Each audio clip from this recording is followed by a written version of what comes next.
திடீரென அணைக்கப்பட்ட மின்சாரம், நள்ளிரவில் செவிலியர்கள் கைது. திமுக அரசை லெஃப்ட் ரைட் வாங்கிய அண்ணாமலை. கடந்த 2021 தேர்தலின் போது திமுகவின் தேர்தல் 356 வாக்குறுதியின்படி ஆட்சிக்கு வந்தால் செவிலியர்களை பணி நிரந்தரம் செய்வோம் என திமுக வாக்குறுதி அளித்தது. ஆனால் இதுவரை அதை நிறைவேற்றவில்லை.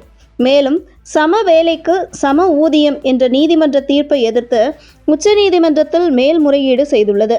இந்த நிலையில் தமிழ்நாடு செவிலியர்கள் மேம்பாட்டு சங்கத்தின் சார்பில் சென்னை சிவானந்தா சாலையில் பல்வேறு கோரிக்கைகளை வலியுறுத்தி உண்ணாவிரத போராட்டம் கடந்த 18ஆம் தேதி நடைபெற்றது.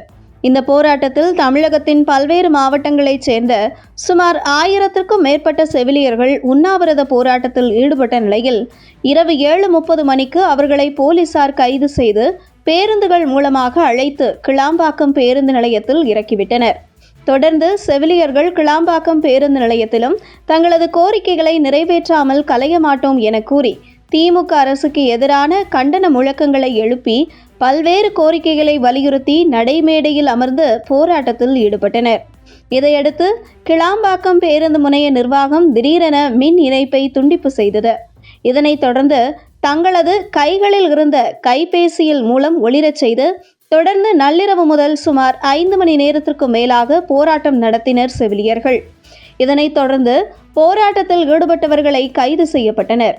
இந்த சம்பவம் குறித்து கருத்து தெரிவித்துள்ள பாஜக முன்னாள் மாநில தலைவர் அண்ணாமலை, திமுக தனது தேர்தல் அறிக்கை வாக்குறுதி எண் 356இல் தமிழகம் முழுவதும் ஒப்பந்த அடிப்படையில் பணிபுரியும் மருத்துவர்களும் செவிலியர்களும் பணி நிரந்தரம் செய்யப்படுவார்கள் என்று கூறியிருந்தது. ஆனால் ஆட்சிக்கு வந்து 5வது ஆண்டு முடிய போகும் நேரத்திலும் இந்த வாக்குறுதியை நிறைவேற்ற எந்த நடவடிக்கையும் எடுக்கவில்லை.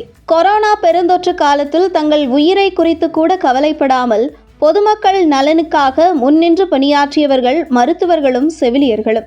ஆனால் கடந்த 4.5 ஆண்டுகளாக தங்களை பணி நிரந்தரம் செய்ய அவர்கள் கோரிக்கை வைக்காத இடமே இல்லை. ஆனால் திமுக அரசு அவர்களை கண்டுகொள்ளாமல் இருக்கிறது. செவிலியர்கள் கேட்பது ஆட்சிக்கு வருவதற்காக திமுக கொடுத்த வாக்குறுதியை நிறைவேற்றத்தான். அவர்களை தலைமைச் செயலகத்தில் சந்தித்து அவர்கள் கோரிக்கைகளை கேட்டுக்கொள்ளும் அடிப்படை மரியாதையை கூட சுகாதாரத்துறை அமைச்சர் கொடுக்க மறுக்கிறார் என்பது பொதுமக்களை திமுக எப்படி நடத்துகிறது என்பதற்கு உதாரணம். ஏற்கனவே கடந்த 2023ஆம் ஆண்டு ஒப்பந்த அடிப்படையில் பணியாற்றிய 2472 செவிலியர்களை பணி நீக்கம் செய்ததை நாம் கண்டித்து குரல் கொடுத்திருந்தோம். தமிழகம் முழுவதும் ஒப்பந்த அடிப்படையில் பணியாற்றும் செவிலியர்களை பணி நிரந்தரம் செய்ய வேண்டும் என்ற செவிலியர்களின் கோரிக்கைக்கு எப்போதும் துணை நிற்போம்.